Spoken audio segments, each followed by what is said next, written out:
మెదక్ జిల్లా చెవుట మండలం కృష్ణపూర్ గ్రామంలో సీఎం రేవంత్ రెడ్డి గారికి కృతజ్ఞతతో పాలాభిషేకం ప్రోగ్రాం ఏర్పరిచారు. గతంలో టీఆర్ఎస్ ప్రభుత్వం ఉన్నప్పుడు ఎన్నోసార్లు అధికారుల దృష్టికి తీసుకెళ్లినప్పటికీ కూడా మా గ్రామ పంచాయతీ సపరేట్ గా ఏర్పాటు చేయలేదని అన్నారు. కాంగ్రెస్ ప్రభుత్వం రాగానే మా కోరిక నెరవేరిందన్నారు. ఈ కార్యక్రమంలో ఆళ్ల మధుసూదన్ రెడ్డి, ఆళ్ల నారాయణ రెడ్డి, ఆళ్ల బాలరెడ్డి, ఆళ్ల మాధవ్ రెడ్డి, అక్కాల చింటూ, అక్కాల మహేష్, గొర్రె పరిచయ, ఆళ్ల మోహన్ రెడ్డి, ఆళ్ల బాలవ్వ, మాధురి, రాములు, అక్కాల శ్రావణ్ కుమార్ తదితరులు పాల్గొన్నారు.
ఈరోజు కృష్ణాపూర్ గ్రామ ప్రజలందరము రేవంత్ రెడ్డి గారికి, సీతక్క గారికి, శ్రీనివాస్ రెడ్డి గారికి పాలాభిషేకం చేస్తున్నాము.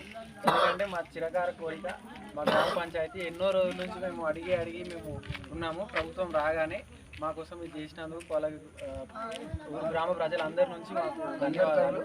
ఈరోజు పాలాభిషేకం చేస్తున్నాం వాళ్ళకు.